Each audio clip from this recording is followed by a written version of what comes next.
Okay, I found a new interesting article on red ochre, and it's from Kathy Raynard and her evolutionary studies. And so let's just look right into it. It shows you that African use of this red ochre dates to the Middle Stone Age and Middle Paleolithic, and the earliest evidence of its use in Africa dates to 285,000 years ago. In Africa, ochre was used for protection from the sun and as a barrier from insects such as mosquitoes. It's also been scientifically proven to inhibit the effects of UV radiation like a sunblock, and there are many other uses.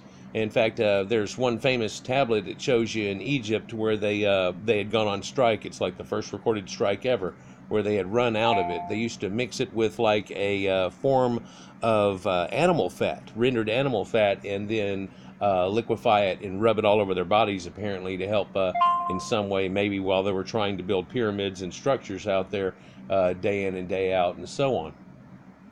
But there's many other uses too that they found, especially in burials. Ochre is an umbrella term for a range of earthy, iron-rich rocks composed of iron oxides or oxyhydroxides such as shale, sandstones, mudstones, and specularite. And there's also forms of clay that are extremely that way. My mom lived in a rural town in Georgia, and they were famous for their red clay. In fact, it's used for bricks and stuff, and everything was famous for it. And you turn your frown upside down. It wasn't good cattle land, it wasn't good farmland, but they found a way to utilize it, and they introduced kudzu, a type of ivy, to help keep from landslides and things to happen, and that grew ivy all over the area, which gives it a beautiful look, but really people don't like it so much. The stuff will grow over 3 foot overnight. But and there's stories of worse. But one neat story that they had that she told me about it, because I ended up playing in it whenever I was a kid and stuff, and you found it in certain areas. And right near where the school was that they had built, the newer school, not the older one, they had a huge area of it.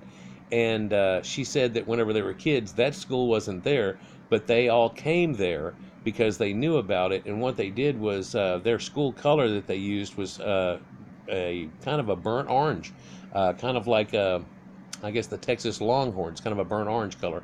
And so they bought white shoes for them to use in tennis, and all the girls did.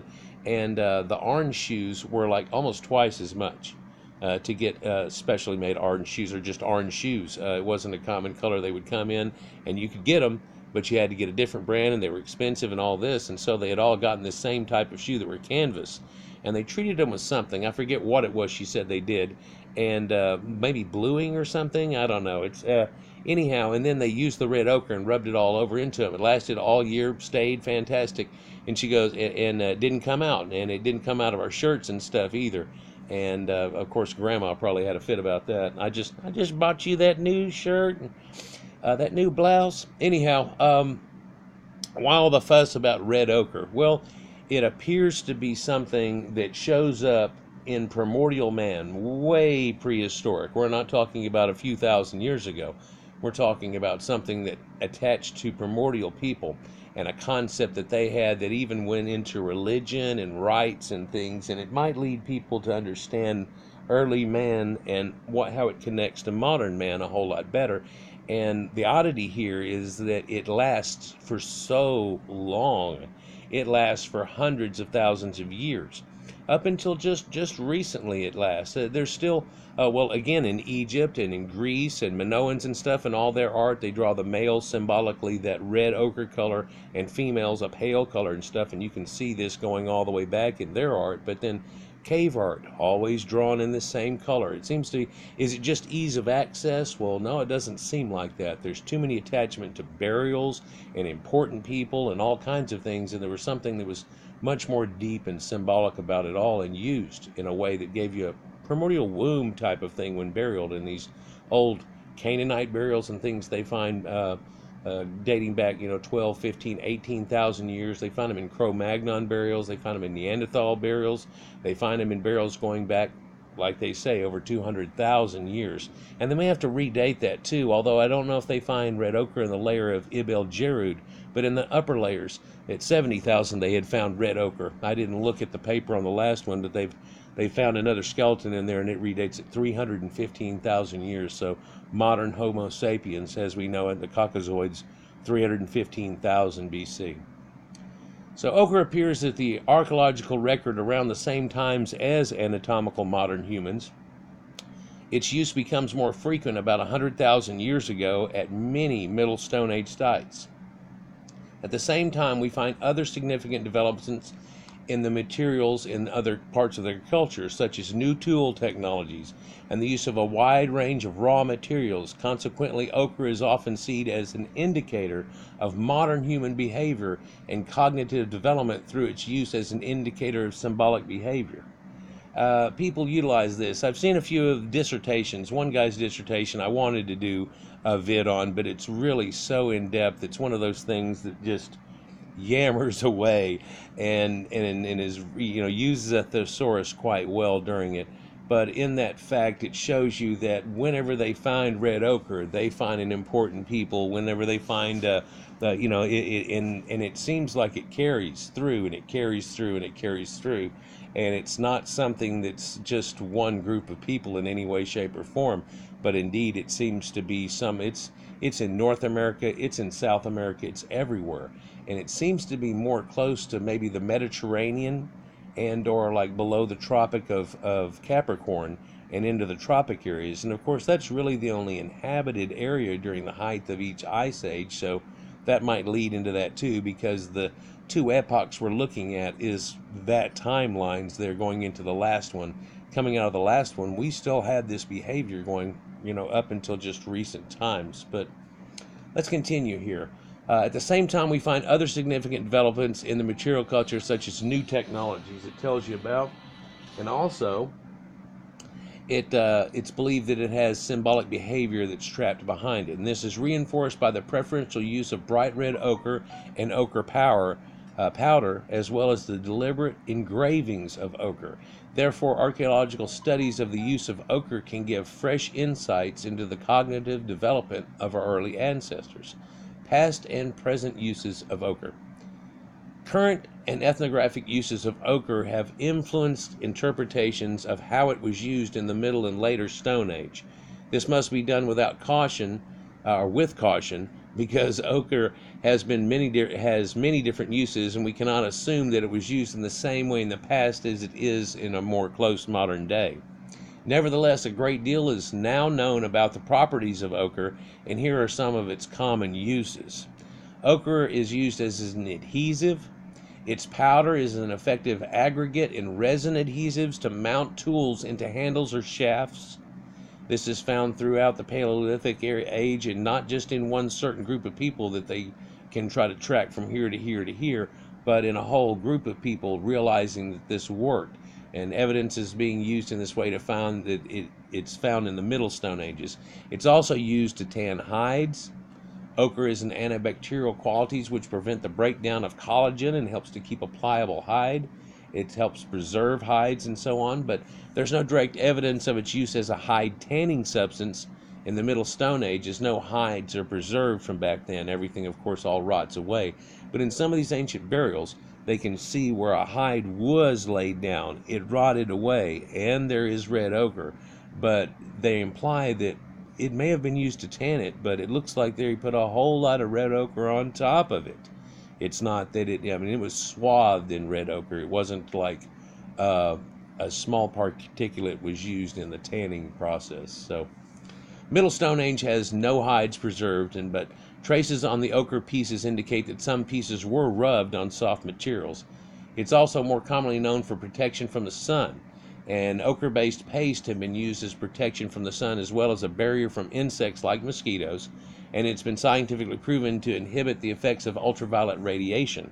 It's still used as a sunscreen today, for example, by the Ovahimba tribe in Namibia, and that's a black culture that makes up a large amount of this, and they rub it all over them. In fact, they actually do a ratting to their hair into the dreadlocks made out of it also, and it helps them out a whole lot, and they spend a lot more time throughout the day and things with it being on. So ochre pigments were and still are widely used in paint and artwork. Many of the red and yellow pigments in rock art panels around the world are made with ochre-based paints, red ochre and yellow ochre. There is a limited evidence for the creation of ochre paint in the Middle Stone Age, but 30,000 years ago its use as a paint was established.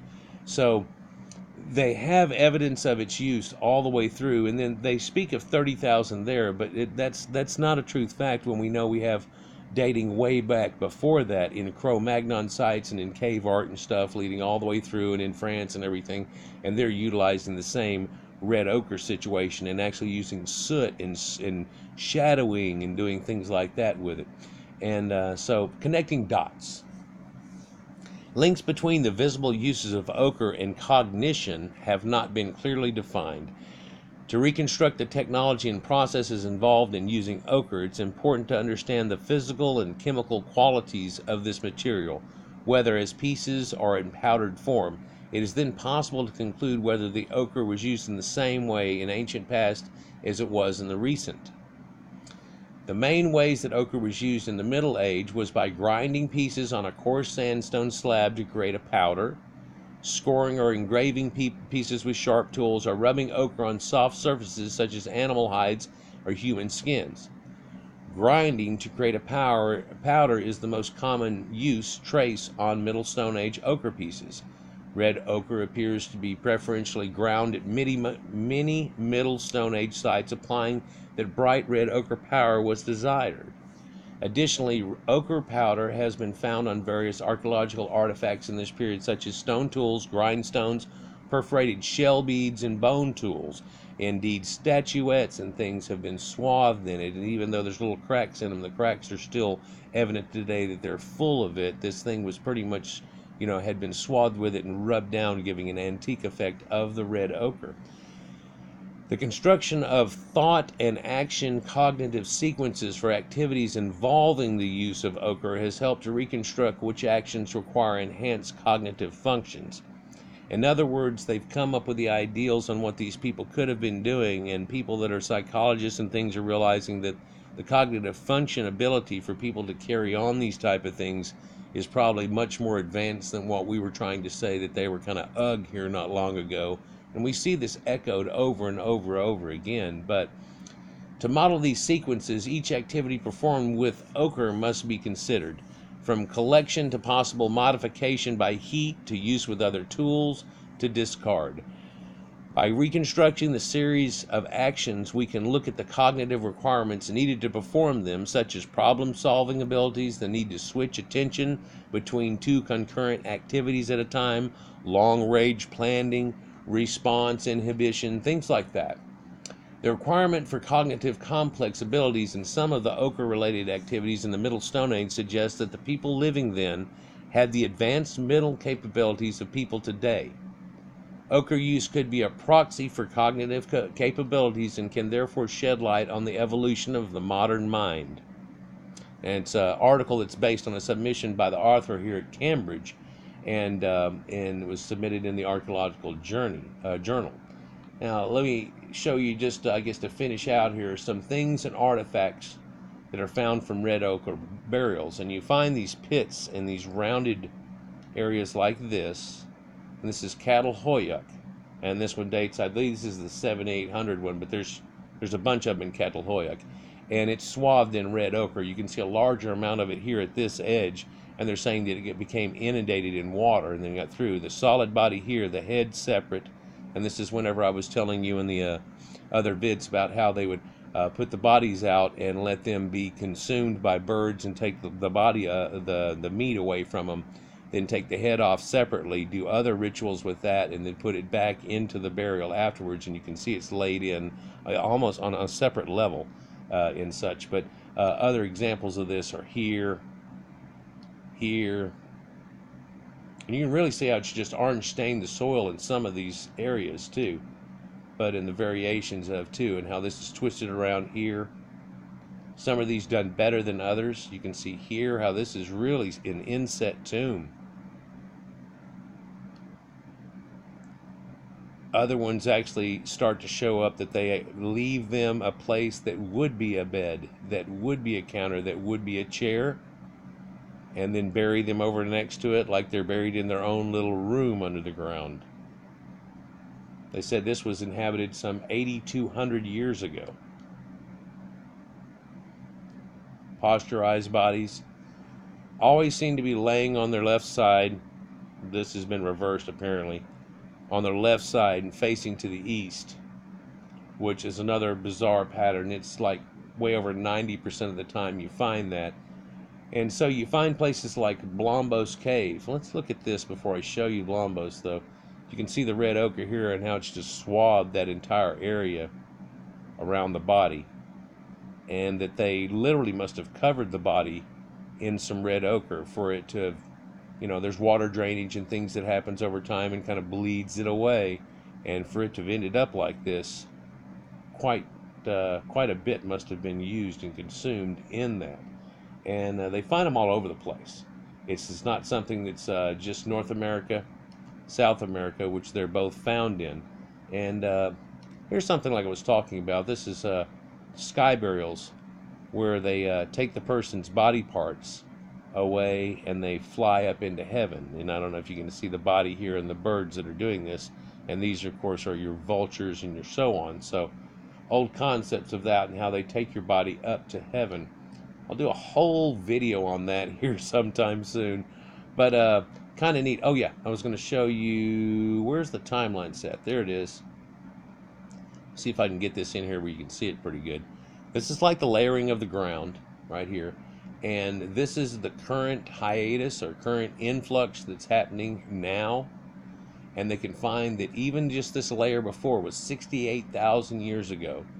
Now this is Blombos Cave, and this is right down at the tip of Africa, and it's just up off the shoals. I mean, coming out of the cave, it's only a few hundred feet above ocean level. You can actually see the ocean right out there, and due to that fact, it looks like there may have been burials here, but they can't find any evidence of it really, and but they have found many, many artifacts, and it looks like this cave was used over periods of time here. 68, and you can see it's been inundated with darker material, lighter, more sand, darker material, a lot of sand, darker material, lighter material, a lot of sand, a lot of sand. And so there's layers that go through here all the way back to over 100,000. Whenever you get to 100,000, there's a lot of material that shows up all of a sudden. When they go past it, it just fades off again, and then there's really none past that at this point. They're digging on past there in places to find out, but at the same point, it looks like there's about nothing. See if there's another better picture here. It shows you some of the things that they find. So, getting in here just a little tighter, they find all this rock work, etching, scratching, and things like that, scratching on rocks and stuff, and it's about 73,000 BC. And this is a famous rock I'll show you a picture of here shortly. And other worked rocks that come up to about 77,000 BC. Similar scratching and stuff that looks almost like Kamyanamohilia's chicken scratch, but it's just etching on the rocks at 80 to 85,000, and then you start to see other artifacts still working, still scratched rocks, still worked rocks, flat and plated rocks that have also been scratched, but only pieces of them being found, the other pieces not known where they are, going back from 97 to 101,000, and then this 100,000 rate right here, we find these shells that they had that contain a red ochre all set up, ready to go inside of shells.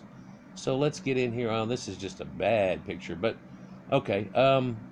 Layers through time. So they find work beads here. It goes back a couple of thousand years, but then all of a sudden, way back here at 70,000 BC, worked bone, other worked beads, very similar to the beads that were from before. But at 70,000 in pins and needles used for fabric work, and here at about 70 to 75 is that scratched, or it's got the cross hatching on it. And then we find from 75,000 to 80,000 in this layer right here. We find a lot of arrowheads and things that look somewhat Solutrean or bifacial blade technology. You go on back to 90,000 and they have worked and deepened and rocks that seem to be turned into looks like shells in a couple of places, and a lot of etching and scratching as we showed. And then this is full of red ochre paste at 100,000, way separated from these other people, right? And so it's kind of neat how they show that, and they can go through all these layers here with you, and you can see where the scientists can literally go through and map this thing out. They've got this thing blown up huge in their computers to where each one of these little white dashes has a whole name on it, right? And that goes with the pieces of their paper that tells you this is exactly this is exactly that. and it goes on through. And then, of course, over here they've got it tabulated for each layer and what they're calling each one. And so it all kind of correlates together. See if I can find you more of it. This goes all the way back to prehistoric art like this, and I know I've done one on Venus before, but just to throw this in here again, this is a red ochre Venus. She's covered with red ochre, and you can just barely see it kind of still on her breast, but she was covered with it constantly. It's carved here, and there's 13. You'll find either 13 or you'll find 9 scratches that are on the horn that somehow mimics her holding the moon as the Venus statue. And 13 is how many moons there are in a year. 9 is the length of a woman's gestation period, and of course this is the sacred feminine and such. And it looks like her face has just been etched off of there. It almost looks like some type of elongated head, though, if you will. But a lot of these have red ochre on them, and there's some neat sites like this too, where digging down to a body, they find organic remains here, places of a comb and vessels and stuff, and the head would have been right up here, and it looks like there was almost a drawing done in lines of red ochre around the body. Kind of neat. And then dots in a formation in one other spot. What that actually means, not too certain. It might be dating themselves, but then why would they do that and go in? You think it's all glamorous and stuff, but a lot of times you'll end up being with another person inside of a cave like this with some bad source of light, running off a generator way out, running cords all the way in there, hot as hell, can hardly breathe, try to work, sweating your butt off for a couple of hours, come out, take a break, go back in, come out, take a break, go back in, come out, go home, take a shower, get some sleep, come back, do it again, do it again, do it again, and hope you find something neat today or the next day, but never rushing. So it's kind of neat, and it's the other side of archaeology that's not the Indiana Jones situation. But some of these ancient burials, they show they have all these discs all around the whole body, and they're all set in, and this thing is swathed with red ochre. It's like they must have put a bucket on him for some reason of red ochre. And it just harkens to wonder why. Let's see if I can find some of the other pictures that they had going on here and what I could vamp about those as we leave. But so red ochre cave art that I was talking about, and there's a lot of it that's in here. These bulls, this Tauruside thing, and it goes way back, 65,000, 68,000 here. Is that the 60? That's 40,000. 40,000, 65. That's not telling the date on it. But again, you see these cows and cattle, and they're all made out of the red ochre and the black soot. Black soot's from pretty much burnt sticks. Red ochre's from red ochre. So, it has a symbolic meaning. Maybe it's just a great color and an easy way to get it to start out with. But it has a lot of symbolic meanings that go with it, and a lot of cultures too. And like they even mentioned in there, some of the black cultures have it in them also, as opposed to what it might have been into others. Here we go. Even like this, and they'll rub themselves down with a red ochre type.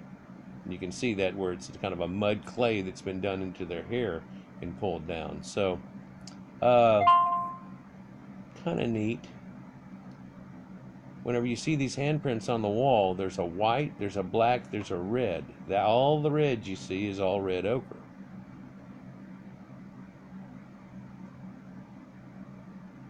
Pretty much all of that is overstained with a red ochre and a white. Red, white, and black. The Atlantean colors that I always talked about. But there's, and the blade artifacts that are found with these are cutting edge blades quite oftentimes. Very good made. Better than a lot of the ones we find with animals, and they're in the burials. The best of the best of the best, that type of thing. They find clots of it. Clots of red ochre, just solid clots of it here. People are starting to look at it as being, maybe it's a health thing. Maybe it's healthy to have red ochre and yellow ochre and stuff somewhat in your diet. Or is it the clay that used to help people somewhat? Or does that have anything to do with it? It seems like it goes way deeper than anything like that. It wasn't like, hey, we're using it for an antacid, now we're going to rub it all over our body. You can find it in ancient Mayan burials and stuff here, and you can see the inside of this tomb here and how it is just swathed with it. Still, after they've taken everything out, it's just stained that deep in it. And it was fairly deep in it whenever they found it in the first place. So, it's like the earliest known pigments. Here is that stick that I kept showing you, or didn't show you a good picture of, and you can see this crosshatch linear design that's on this thing that's squared in, almost a measuring type device perhaps, and lines, but a lot of conjecture can be taken out of it. Yeah, again, it was swathed in red ochre where it was found out too, and so that wasn't something that just happened at the 100,000 level, but happened from then till all the way through time. And look at all these red ochre burials that are shown here, just in the small pictures and stuff. And here's that Blombos Cave right here. Let's see, yeah, Blombos Cave, and that's when they had found them. I used this in one of my vids. I have a vid on it, and kind of neat that they're using those shells, the abalone type shells that are from down there off the beach, to form it all in to keep it in. Of course, they want something pretty, and that just makes sense, in so many ways. Look at the red ochre just swathing this right here. Ice Age babies born, and they're put there together in a 1, 2, 3 thing, that one's older, two are younger, and they're just swathed inside this red ochre type burial. Again, another shot of it here. And so what is that? Well, it seems like that's a primordial womb, a recreation of that idea, and that's the idea of rebirth, that's going on, and quite often weird attachments and stuff that go to it.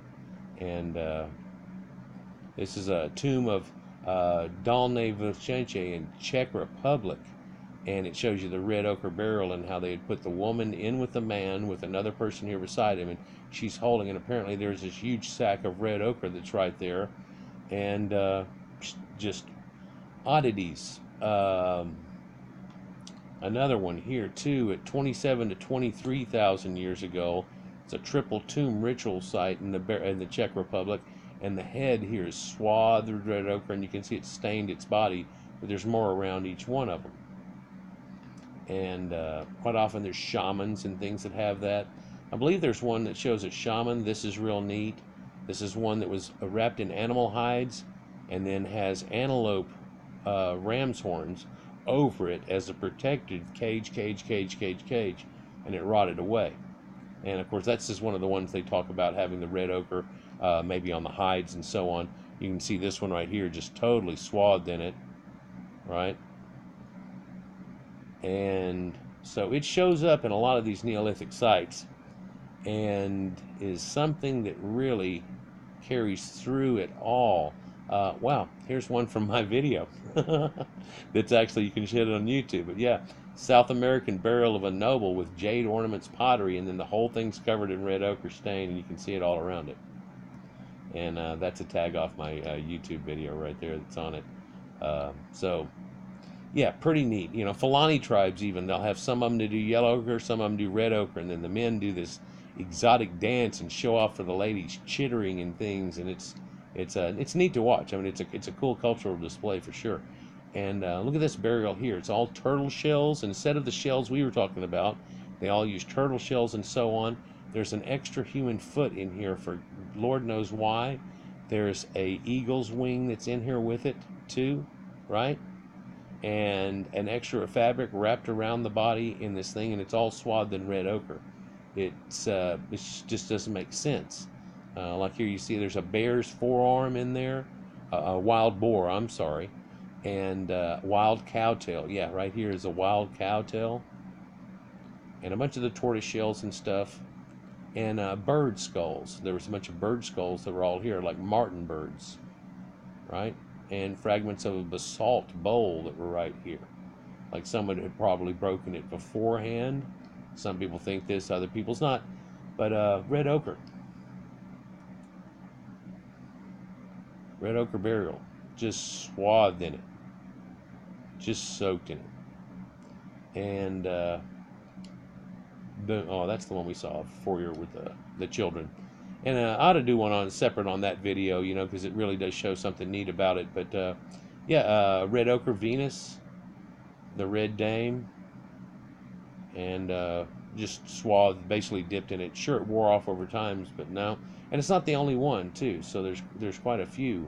that show this same symbology, the same idea. Look at these red ochre burials. Anyhow, like, share, and subscribe, guys, and we'll have more about this if anything neat comes out or a new burial gets found with it. There was one I wanted to show you a clip of that is a burial over near Israel that shows it's about 12,600 BC, and it's a elaborate tomb done the same way. I don't see the picture here out of it, and I don't want to search for it, so we'll catch that in another one. Peace.